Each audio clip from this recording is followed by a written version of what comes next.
What's up, motherfuckers, and welcome back to my very gothic YouTube channel. Harry Potter fanfiction is a very popular topic in the book world right now because of some extremely popular Dramedy fanfics that have recently gotten traditionally published. And in response to that, I'm here today to realign the narrative by talking about the greatest Harry Potter fanfiction of all time. We are, of course, talking about My Immortal. Now, My Immortal has gained a reputation for being one of the worst fanfictions of all time, but I would dare to say that it is something of a cultural institution that has transcended its origins. Now, on the topic of transcending origins, I think it is basic practice at this point when discussing Harry Potter to disavow J.K. Rowling and her transphobia and her hateful actions.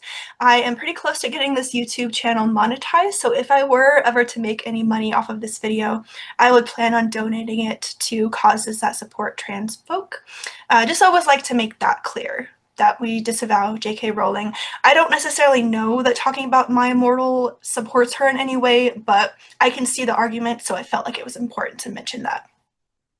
So the field of My Immortal scholarship on YouTube is quite broad, quite extensive, and I was really trying to decide, like, okay, what could I possibly contribute here? And I thought, there's been so much investigation of the author's identity and like fandom culture at the time, but no one that I know of has spent much time really looking at the writing, like the prose, the content of My Immortal itself in that way. So that's what I'm going to do here today. My own sort of little literary analysis of My Immortal, if you will. I do think that you could write volumes on this topic, but I just wanted to give my 2 cents, the things that really stand out to me about the prose, the writing style, and all of that of My Immortal. So grab some Count Chocula with human blood, put on your ripped red fishnets, and let's get started. So we all know that My Immortal is riddled with terrible spelling and grammar. This kind of goes without saying. It's part of its classic quintessential charm. And I just want to start out this analysis by pointing out a few of my favorite examples of this, the ones that consistently make me laugh the hardest whenever I reread. And, the number of times that I've reread My Immortal is not relevant to the current investigation. We don't have to worry about that particular number. It's beyond the scope of this investigation. So famously, most characters in My Immortal have converted to Satanism and therefore are in Slytherin House and have a new name to match. And also, our fanfic author, Tara, spells people's names wrong all the time. So I thought I would just give you guys a nice comprehensive list of all the times that happens. So our heroine, Ebony, Darkness Meant to Raven Way, of course, is also referred to as Enobi, Evany, Evanid, Enoni, Ta Ebery, Egoji, Ibani, Enopbi, Ebery, and just Tara. Harry Potter is now Vampire Potter. He is mostly referred to as Vampire, but occasionally it's spelled Vrompire. Draco, of course, Enobi's love interest, mostly just called Draco, occasionally called Darko. Our villain, Voldemort, is sometimes referred to as Volfamort, Volsamort, and Death Dealers, the Bark Lord, and Darth Vader. Professor McGonagall is called Professor McGoggle, Professor McGonagall, and Preacher McGongle. Professor Dumbledore is also known as Dumbledore, Dumbledork, Dumbledum, Dubliodra, Dumblydum, Dumblehore, Dubledork, and Dumbledark. Neville is now referred to as Dracula, but he's also sometimes called Navel. And then Cornelius Fudge and the Ministry of Magic are known as Fug and a Mystery of Magic, the Misery of Magic, Cornelia Fudged, and Cornelia Fuck. Dolores Umbridge is known as Doris Rumbridge, and then Professor Trelawney is a very interesting case because she is alternatively referred to as Professor Trevelry and Professor Sinister, both of which have slight typo variations. I don't know why she's referred to as these two things simultaneously. That is beyond my grasp of the text. Fred and George Weasley, they have the wizarding joke shop that's called Weasley's Wizard Wheezes. It is called, in My Immortal, Wesley's Wizard Wises. Marilyn Manson is called Marlon Mason. Snap is referred to. Oh my god, I just called Snape. Snape, his name is Snape, is referred to as Snap, Snope, and Snoop, which to me makes it sound like you're conjugating some kind of verb. Professor Lupin is sometimes called Professor Lumpkin. The magical hospital St. Mungo's is called St. Mangas and St. Mangoes.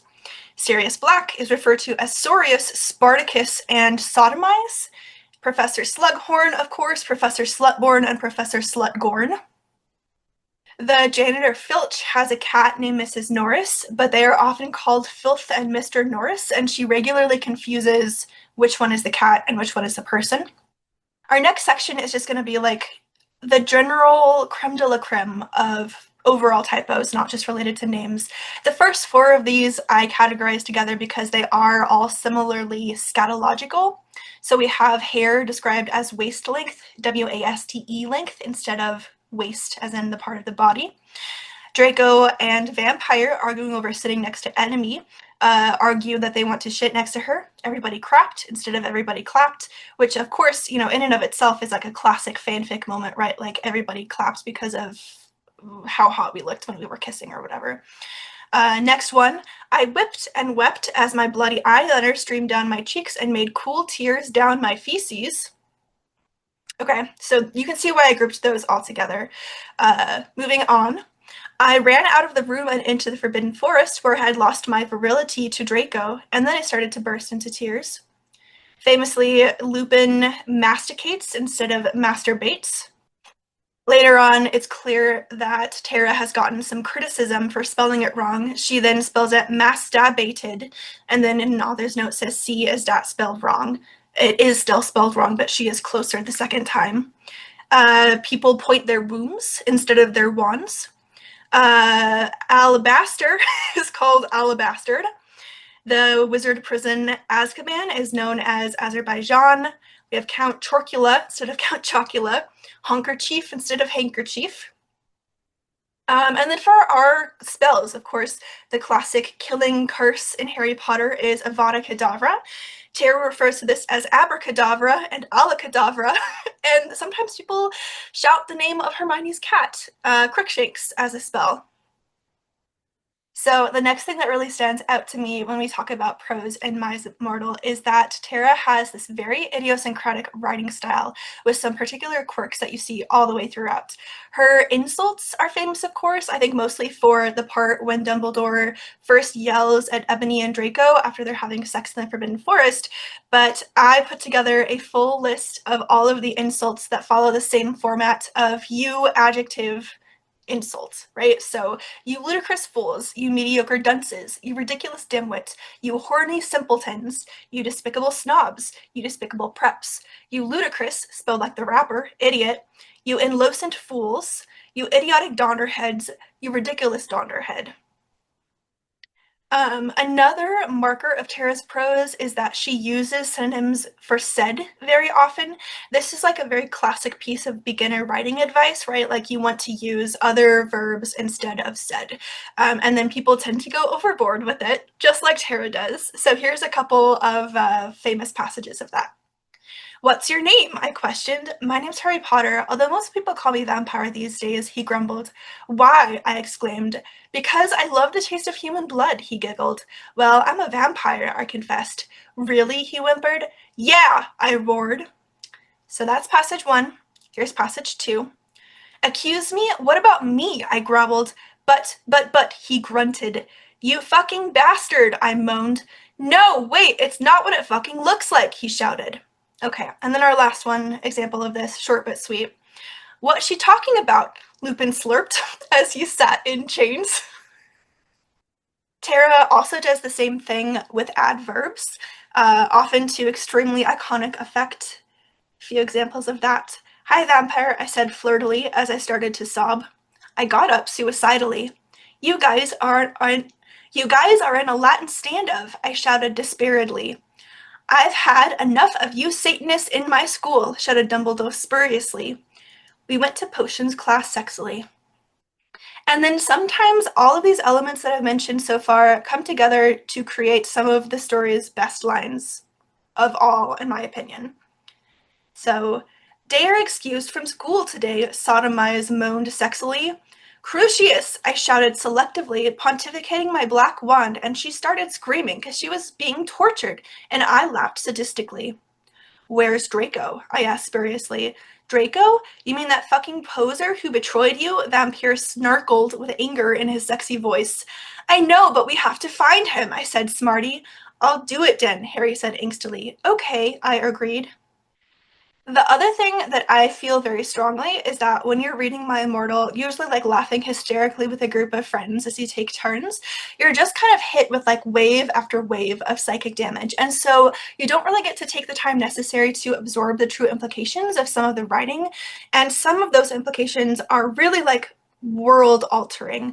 So I want to create some space for that here. I'm going to share some of what I think are some of the most important lines and short passages that I think really like deserve the spotlight, deserve a moment to just be absorbed. And I'm going to give you that moment of silence after each one so that they can be truly like absorbed and contemplated as they really, really require. "I'm not related to Gerard Way, but I wish I was, because he's a major fucking hottie. Ebony's name is Inobi, not Mary Sue, okay?" Vampire was in the hair of magical magic creatures. He looked all depressed because Draco had disappeared, and he had used to be in love with Draco. He was sucking some blood from a Hufflepuff.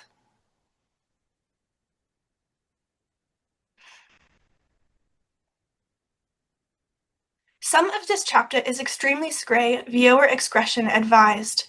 We ran to where Voldemort was. It turned out that Voldemort wasn't there. Instead, the fat guy who killed Cedric was.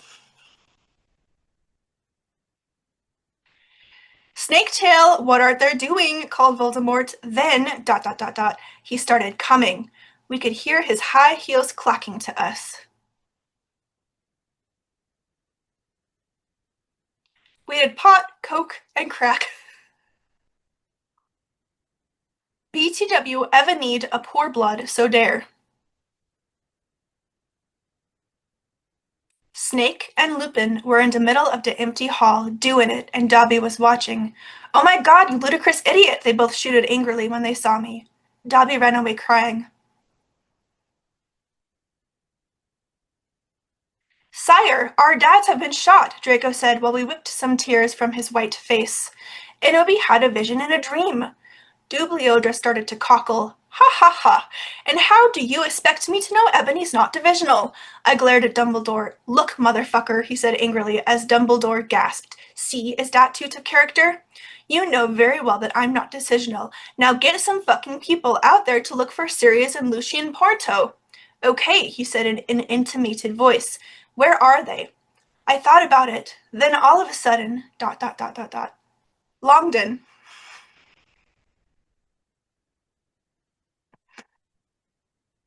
"Okay, class fucking dismissed, everyone," Professor Trevelry said, and she let everyone go. "Okay, you can go now. See ya, cunt," said Professor Sinister. "Bye, bitch," I said, waving. All right, now I just want to share some of my favorite slightly longer, more extended passages of this nature that I think really require a moment to digest. Hagrid ran outside on his broom and said, "Everyone, we need to talk." "What do you know, Hagrid? You're just a little Hogwarts student." "I may be a Hogwarts student," Hagrid paused angrily, "but I'm also a Satanist." "This cannot be," Snap said in a crisp voice as blood dripped from his hand where Dumbledore's wand had shot him. "There must be other factors."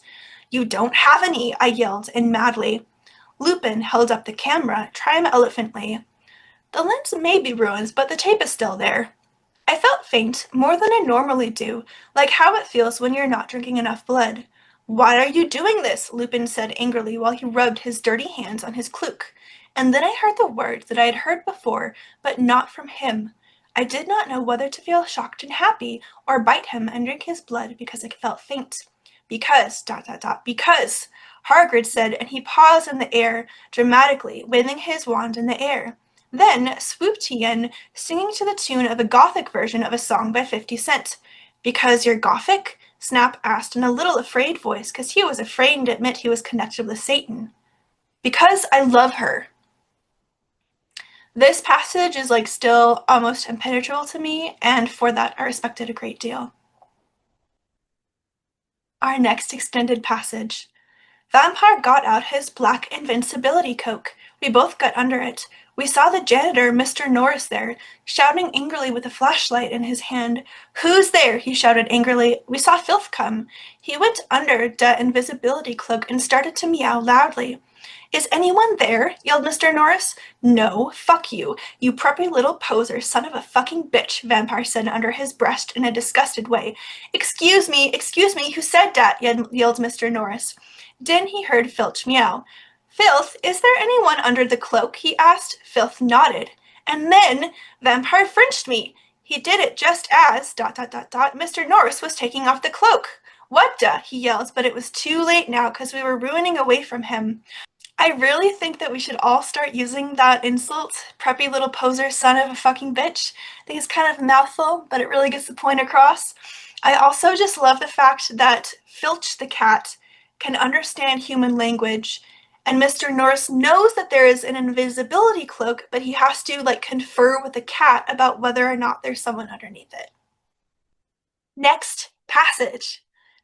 How far did you go with Satan? Draco asked jealously. Not too far, lol, I borked.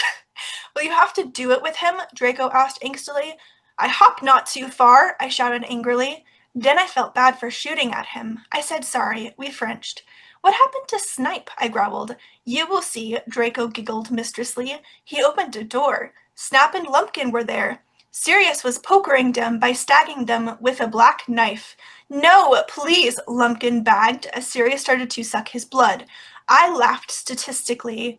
I took some photons of him and Snap being torqued. Last but not least. Hey, cool, where is Dis? He asked in an emo voice. Dis is from the future.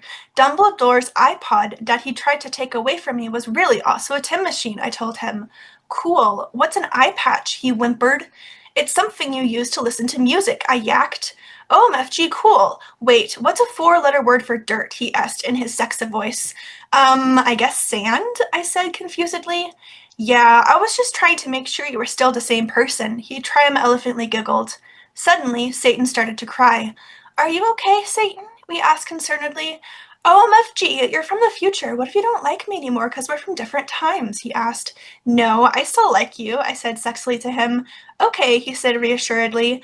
I let him listen to Teenagers by MCR on my iPod while I was about to go outside to find out some things. I gave Diabolo a signal to keep Satan occupied. Satan fell asleep. I took the iPod. I don't understand the four-letter word for sand thing at all, so if someone can explain that to me, please do so. I'm also really like touched by the thought of a young Voldemort having just time traveled, like being given an iPod to distract him like a toddler with a tablet and being soothed to sleep by the sounds of MCR. Okay, and I'm sorry for this part, but I really do think it's necessary to talk about the sex scenes here because they reach a new height of eroticism that few works reach. Also, important to mention that I think that my very early, very intense exposure to My Immortal Draco has made me completely impervious to any of this Hermione stuff. Like, my brain does not accept the thought of him as some kind of like broody, morally gray sex slave owner because he will always be like wearing baggy black skater pants and serenading Innaby with Good Charlotte deep cuts while the Transfiguration claps in the background. And I'm very grateful to Tara for that, like to have protected me in that way. And I think there's something really beautiful about that. Anyway, here's our sex scenes. Suddenly, just as Draco kissed me passionately. Draco climbed on top of me, and we started to make out keenly against a tree. He took off my top, and I took off his clothes. I even took off my bra. Then he put his thingy in my you-know-what, and we did it for the first time. Oh, oh, oh, I screamed. I was beginning to get an orgasm. We started to kiss everywhere, and my pale body became all warm. Here's our second scene. We started Frenching passively, and we took off each other's clothes enthusiastically. He felt me up before I took off my top. Then I took off my black leather bra, and he took off his pants. We went on the bed and started making out naked, and then he put his boys thingy in mine, and we, all caps, had sex. In parentheses, her author's note, C, is dat stupid? Number 3. What? Because he gadgeted uncomfortably, because guys don't like to talk about you-know-what. Number 4. Then, I took off Draco's MCR shrift and seductively took off his pants. He was hung like a Stallone. He had replaced the vampire tattoo that said Enemy on it. Black roses were around it. I gasped. He looked exactly like Gerard Way. Vampire took a video camera. I had said it was okay before. I took off my clothes, and we were in for the ride of our life. We started frishing as we climbed into the coffin. He put his Spock in my you-know-what, and passively we did it. I love you, Ebba B. Oh, let me feel you. I need to feel you, he screamed as we got an orgasm. So I like the emphasis on consent here. A few very interesting terms used. Yeah. He pot his wetness in my you-know-what sexually. I got an orgy. Oh, Draco. Oh, my fucking god, Draco. I screamed passively as he got an erectation. I love you to Ebery, he whispered sexily, and then we fell asleep, lol. Number 6. I feel like I'm sometimes saying the numbers and I'm sometimes not. This is just what it's like when you read My Immortal. You hang on as best you can. No, you don't understand, Draco screamed sadly as he took his thingy out of Snake's. Number 7. Oh my fucking god, Voldemort, Voldemort, screamed Hedwig as his Glock touched Voldemort's. Alright, so if you need to take a little bit of time to cool down after that, I understand, but next I do want to talk about some of the subplots that show up here. The main plot, of course, involves Ebony being blackmailed to kill Vampire Potter by Voldemort, and then time traveling to prevent Voldemort's corruption by seducing him, while generally just like navigating the complexities of young love with Draco. But there is a lot of other stuff happening too, and that's what I want to pay attention to now. Okay, so first of all, the Hogsmeade concerts. There are so many concerts in this story. It's a story that's very, very passionate about its musical inspirations, and so many weird things end up happening with all of these concerts that I wanted to just break it down and keep track of it. So the first Hogsmeade concert, Good Charlotte, concert with Draco. They go, they have a great time, they mosh and get autographs and drink some beer, then they go to the Forbidden Forest and have sex. Our second concert is MCR in Hogsmeade. This is where Voldemort attacks, but then the story gets cut off right in the middle. Our third time is the MCR Hogsmeade concert again, but this time it doesn't get cut off, and Dumbledore comes in and saves the day. Number 4, this is MCR in Hogsmeade again, and it's a makeup concert that was postponed because of the Voldemort attack. But it happens successfully, and they go and they have a great time. Number 5, this is when we're back in time. There is a Green Day concert in Hogsmeade, but the concert does not happen. I think we get like a mention that it's going to, but we don't ever go. Then number 6, we have a Marilyn Mason concert back in time. Satan, Voldemort, actually has a band that is called X Black X Tier X. And they play as an opener for Marilyn Mason. They get in a fight, and James shoots Lucius.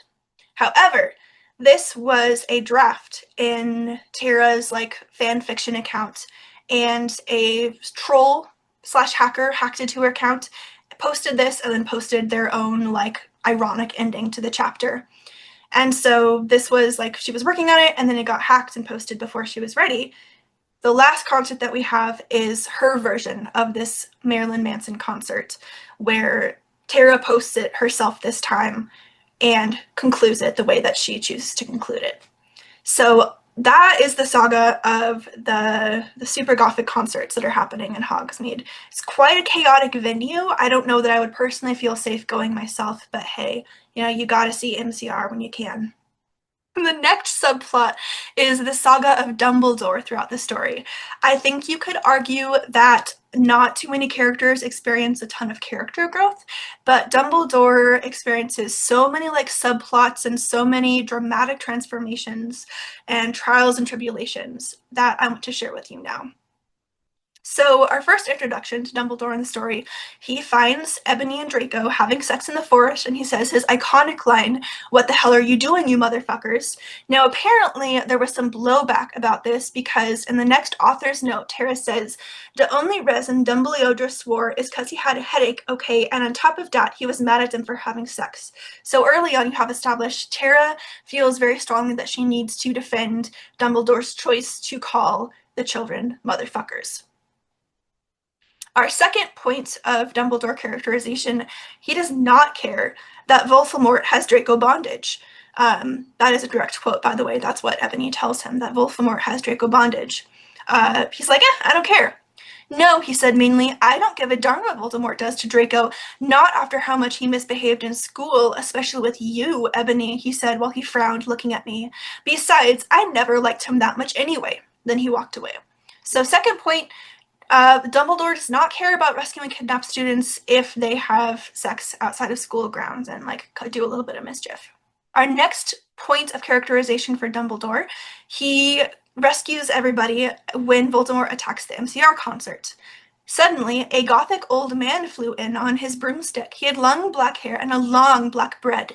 He was wearing a black robe that said Avril Lavigne on the back. He shouted a spell and Voldemort ran away. It was Dumbledore. Right, so now we have Dumbledore in his wannabe goth era, and Tara makes this clear in her next author's note, talking about why Dumbledore swore. She's still very hung up on that. P.S. The other reason Dumbledore swore is because he was trying to be gothic, so there. Now, we have the poser era. We have our heroes walk downstairs into the Great Hall one day to this site. There, all the walls were painted black and the tables were black too, but you could see that there was pink paint underneath the black pants, and there were posters of poser bands everywhere, like Ashley Simpson and the Backstreet Boys. Hello, everyone, Dumbledore said happily. As you can see, I gave the room a makeover. What do you think about it? Everyone from the poser table and Gryffindor started to cheer. Well, we goths just looked at each other, all disgusted, and shook our heads. We couldn't believe what a poser he was. BTW, you can call me Albert. Right, so he's trying to be gothic, but the paint is showing through, and his music taste just is not up to par. And then things take a kind of tragic turn. It turns out that he develops the diagnosis of Alzheimer's, and faces a lot of losses because of that. You are not fit to be the principal any longer, yelled Rumbridge. You are too old and your Alzheimer's is dangerous. You must retry or Voldemort will kill your students.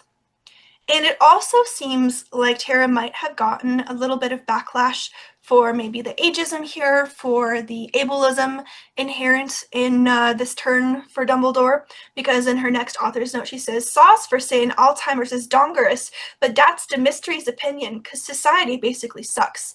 So she's really making like a profound statement about the nature of ableism and ageism related to Alzheimer's disease. And if you're criticizing her for just like showing, like shining a light on society, then like you just don't get it. So then we go back in time. Young Dumbledore is still a prep. And then we go back forward in time and Dumbledore is gone. Hey, where the fuck is Dumbledore? Draco shouted angrily. STFU, shooted Cornelia Fuck. He is an Azkabian now with Snip and Lupin. He is old and weak and he has cancer. So, Alzheimer's diagnosis, he's stripped of his role as the school's principal. Cancer diagnosis, he gets put in prison. But we do have a happy ending here. Our last point of characterization, classes shall be taught by Dumbledore, who is back, but he shall not be principal for now. Sincerely, Professor Rumbridge. So I would say that this is bittersweet overall, right? He has been freed from prison. He is at least teaching classes, but he is no longer principal. Now, one of the other really iconic parts of My Immortal is this very rich metatextual element of Tara's author notes, where she constantly insults her haters, talks about MCR, she tries to like blackmail her audience into giving her good reviews, and more other than that. But one of the most important things that unfolds through these notes is this fight between Tara and her best friend Raven, who is helping her write the story. This also ends up cascading to have monumental effects on the development of the story itself. So in chapter 13, our author's note includes the line, "Hey Raven, do you know where my sweater I?" So we have a sweater missing. The author's note for chapter 16. Author's note, "You know what? Shut up, okay? Prove to me you're not prepz. Raven, you suck, you fucking bitch. Give me back my fucking sweateat. You're supposed to writ this. Raven, WTF, you bitch, you're supposed to do this." So now there is a problem because the sweater is gone and Raven is not helping her write the story anymore. And I will say that you can really tell at this point, this is one of the places where the writing really, really loses itself. And she also makes some changes to the story. So Raven's like self-insert character in the fanfic is Willow, and we find out some bad news about Willow in this chapter. BTW, Willow, that fucking poser, got expelled. She failed all her classes and she skipped math. Author's note, Raven, you fucking suck. Fuck you. It serves that fucking bitch right, I laughed angrily. Maybe Willow will die too, I said. Kawaii. Bloody Mary shook her head energetically, lethargically. Oh yeah. Oh, have a confession. After she got expelled, I murdered her and then Lupin did it with her 'cause he's a necrophiliac. Kawaii, I commented happily. We talked to each other in silence for the rest of the movie. I will say, fascinating that Tara picked up on, these very rich, dark themes of magic and necromancy, even before Sinlin Yu did. So she was kind of a trailblazer in that regard as well. But anyway, back to the point of this fight. Of course, Ebony's full name is introduced as Ebony Darkness Dementia Ravenway. Later on during this fight, she is named Ebony Darkness Dementia Tearaway, so tragically, Raven's name is taken out of Ebony's name. But thankfully, things are okay in chapter 17. We have another author's note that said, I said stop flamming the story. If you're a prep, then do not read it. You can tell whether or not you're a prep by my quiz that's on my homepage. If you're not, then you rock. If you are, then fuck off. P.S. Willow isn't really a prep. Raven, please do this. I promise to give back your poster. Yes, we have a missing poster in the mix as well. That was the only reference to it that I caught this time around when I was reading, but I might have missed other references to a missing Gerard Way poster. And thankfully, there is some forgiveness in the text. Hey bitch, you look kawaii, she said. Yeah, but not as kawaii as you, I answered sadly, because Willow's really pretty and everything. She was wearing a short black corset thingy with blood red lace on it and a black blood red miniskirt, leather fishnets, and black pointy boots that showed off how pale she was. She had a really nice body with big bobs and everything. She was thin enough to be anorexic. And I think I'm allowed to think that's funny because I have had several stints with anorexia throughout my lifetime. I think it's just so iconic and so like apropos of the time that Tara is forgiving her fanfiction friend for a fight over a sweater and a poster by giving her self-insert character a body that is quote-unquote thin enough to be anorexic. That's just like a perfect time capsule of everything that was going on for like teens and tweens in that time period, in my opinion. All right, and so last but not least, I want to give my humble opinion and weigh in on this sort of great mystery around the fan fiction, right? Everyone wants to know, was it written unironically by like a really goth tween, or was it written by some kind of twisted genius as a joke? This is where a lot of other YouTubers' work comes in, and from a lot of that, especially the archival work done by Strange Aeons, I do lean towards the possibility that this was written in earnest. I don't know for sure though, and I don't know if we ever will know. It's one of the greatest mysteries of our era. But as far as the literary elements go, there are just a few final bits that I want to point out that I generally don't even know like how to make sense of, or how they weigh into the mystery at all. They're just kind of these like little tidbits on top that are like the cherry on top of this whole mystery to me. So at one point, Tara calls Sirius Black, Harry Potter's dog father. And Sirius, of course, is Harry's godfather, who can shapeshift into the form of a dog. So this is either like a deliberate pun on the part of someone who knows that lore and like is capable of doing wordplay, or like a really remarkable typo. Of course, another famous one is that Tom Riddle at one point gets called Tom Bombadil, who is this very mysterious, powerful character in the Lord of the Rings books. Tara says that she didn't read Harry Potter and her writing level is not fantastic overall, so there's a lot of debate about whether it's even possible that she had read Lord of the Rings, or whether maybe Tara did, or whether Raven did, or like how else this character name of Tom Bombadil could have been included. It's quite a mystery as well. And then we have an author's note toward the end where she's talking about predictions for the 7th book. She says, I think that Snap will really be the same person as Voldemort, because they are both half-blood, so that will explain why he killed Dumbledore and hated Harry. And then Harry will have to commit suicide, so Voldemort will die, because he will really be a Horcrux. OMG, I hope Draco and Harry get together. That will be so schmexy, won't it? If they don't, then JKR is homophobic.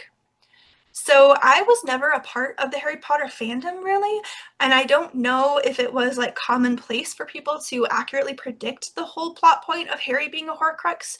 So again, maybe this was something that she learned from Raven, who did seem to be a fan, but again, it's very, very bizarre that Tara predicted this when her story like has absolutely no grounding in Harry Potter's lore or story or magic in any way. And then the fact that it's sandwiched by these two other insane takes is what is like the icing on the cake for me. But the thing about the last one is that she also accurately predicts that J.K. Rowling is like an absolute garbage bag bigot of a human being. So it's just like this weird combination of accurate and inaccurate predictions together all at once. And my last offering to you in this video is to elucidate one mystery in the writing that I haven't seen anyone else talk about. Tara often says that something is a pentagram between X and Y. So like Draco looked like a pentagram between Joel Madden and Gerard Way, for example. And then she'll say in parentheses, get it? The way that she always does when she makes a joke or a pun. And I realize that she's saying pentagram in the place of cross because her characters are Satanists. So there you go. Like, I didn't get that for a long time, and I wanted to share my own hard-earned knowledge with you. Um, I hope it's worth something to you. Now, I know that this video is a little bit different from some of the other stuff I've uploaded here, but I think it's important for you to understand, you know, different sides of me and my interests, and I hope you enjoyed doing something a little different. Of course, you can check out my author website and my social media. Definitely check out the videos that I talked about and linked below, kind of related to the lore and the mystery around the authorship of My Immortal. And, of course, there will be one successful MCR concert in Hogsmeade that does not get attacked for each like and comment and person who subscribes. And in the style of my literary hero Tara, I will not post another video until I get 10 good reviews from people who are not posers or preps.